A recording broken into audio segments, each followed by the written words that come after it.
ঢাকায় পুনরায় অস্ট্রেলিয়ার ভিসা কার্যক্রম চালু হওয়ায় দেশটির প্রতি কৃতজ্ঞতা প্রকাশ করেছেন অন্তর্বর্তী সরকারের প্রধান উপদেষ্টা অধ্যাপক ড মোহাম্মদ ইউনূস। ১৭ জুন রাজধানীর রাষ্ট্রীয় অতিথি ভবন যমুনায় অস্ট্রেলিয়ার নবনিযুক্ত হাইকমিশনার সুসান রাইলের সঙ্গে সৌজন্য সাক্ষাৎকালে তিনি এই কৃতজ্ঞতা জানান।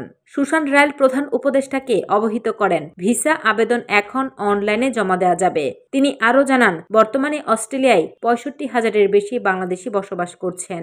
এর বাইরে ১৪,০০০ শিক্ষার্থী রয়েছেন। বৈঠকে অন্তর্বর্তীকালীন সরকারের চলমান সংস্কার প্রক্রিয়া, আসন্ন জাতীয় নির্বাচনের প্রস্তুতি, দ্বিপাক্ষিক বাণিজ্য সম্প্রসারণ এবং রোহিঙ্গা সংকট নিয়ে আলোচনা করেন। নির্বাচনী সহায়তার বিষয়ে রাইল জানান, বাংলাদেশ নির্বাচন কমিশনের প্রাতিষ্ঠানিক, কারিগরি ও অপারেশনাল সক্ষমতা বাড়াতে ইউএনডিপির মাধ্যমে অস্ট্রেলিয়া ২০ লাখ অস্ট্রেলিয়ান ডলার সহায়তা দেবে।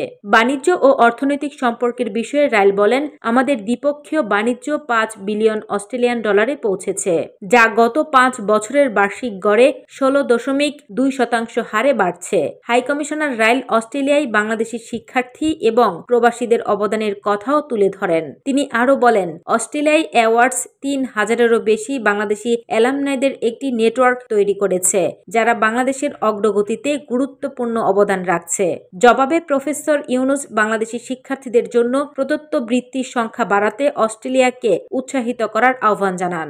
রোহিঙ্গা ইস্যু তুলে ধরে প্রফেসর ইউনূস বাংলাদেশে বসবাসরত ১০ লাখ রোহিঙ্গা শরণার্থীর জন্য মানবিক সহায়তা বাড়াতে অস্ট্রেলিয়ার প্রতি আহ্বান জানান। রাইল অস্ট্রেলিয়ার প্রতিশ্রুতি পুনর্ব্যক্ত করে বলেন, অস্ট্রেলিয়ায় সম্প্রতি মূল অংশীদারিদের মাধ্যমে অতিরিক্ত ৯.৬ মিলিয়ন অস্ট্রেলিয়ান ডলার মানবিক সহায়তা দিয়েছে এবং এর ফলে রোহিঙ্গা ও স্থানীয় জনগোষ্ঠীর জন্য ২০১৭ সাল থেকে বাংলাদেশে অস্ট্রেলিয়ার মোট সহায়তা ৫৫৩.৬ মিলিয়ন অস্ট্রেলিয়ান ডলারের উন্নীত হয়েছে। হাইকমিশনার রাইল বাংলাদেশে তার নতুন পদায়ন নিয়ে উচ্ছ্বাস প্রকাশ করেন। তিনি বলেন, এখানে আসতে পেরে আমি সত্যিই রোমাঞ্চিত। আমি দীর্ঘদিন ধরে বাংলাদেশের স্পন্দনশীল সংস্কৃতি এবং গতিশীল রাজনৈতিক দৃশ্যপটের প্রশংসা করে আসছি।